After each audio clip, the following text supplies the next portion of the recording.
C'est ça, donc, Emmanuel qui nous a écrit. Donc, les gens, bien sûr, ils peuvent nous appeler aussi si on a des questions. La question est la suivante.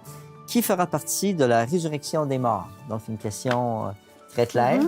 Qui, Puis, aussi en lien avec la fin, comme notre émission d'aujourd'hui. Ouais. Qui fera partie de la résurrection des morts? C'est vrai que la résurrection, c'est l'une des grandes promesses, c'est l'une des grandes révélations de la Bible.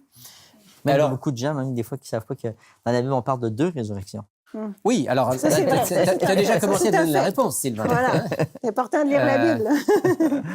En parlant de 2 résurrections, c'est effectivement ce que dit la Bible. Peut-être on va commencer par un texte de l'Évangile où Jésus lui-même parle, c'est dans l'Évangile de Jean au chapitre 5. Je lis les versets 28 et 29 où il est dit ceci. « Ne vous étonnez pas de cela, car l'heure vient où tous ceux qui sont dans les sépulcres entendront sa voix et en sortiront. Ceux qui auront fait le bien ressusciteront pour la vie, mais ceux qui auront fait le mal ressusciteront pour le jugement. Donc, tu disais, Sylvain, 2 résurrections, elles sont là. Ouais. En fait, tous ressuscitent. Ouais, Voilà, c'est ça. exactement. Mais c'est la fin qui n'est pas la même. Oui, c'est ça. Par rapport à la question de notre auditeur, Ouais. tous ressuscitent. Oui, Sylvain. Même, je dirais même aussi que certaines ressuscitent pour ne pas participer au jugement, mais tout le monde participe au jugement, mais ils ne sont pas condamnés. Voilà. Alors, quand il est dit, oui, tu as raison. Quand il est dit ici que certains vont ressusciter pour la vie, on parle donc de la vie éternelle avec Dieu. Ouais.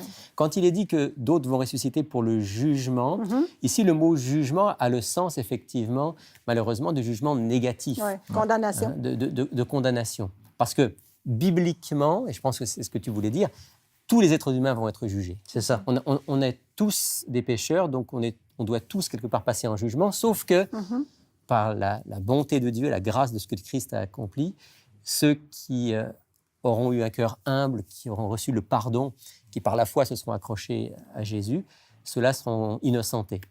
Ceux qui auront vécu pour eux-mêmes et sans tenir compte de leur conscience, ceux-là, effectivement, dit la Bible, ce sera la résurrection pour être en face de leur Créateur et savoir quelle est la conséquence des choix qu'ils ont faits. Exactement. Mais il y a bien une résurrection des justes et des injustes. C'est ce que dira l'apôtre Paul dans le livre Mais des Actes. ces gens-là vont voir Dieu quand même. Tous, Et là, ils vont voir ce qu'ils ont manqué. ils vont savoir. Ils vont savoir. Chaque être humain est écrit responsable. Il doit donc se retrouver un jour ou l'autre devant son Créateur. En gros, c'est ça le message. Libre de nos choix. Exactement. C'est ça le message de la résurrection.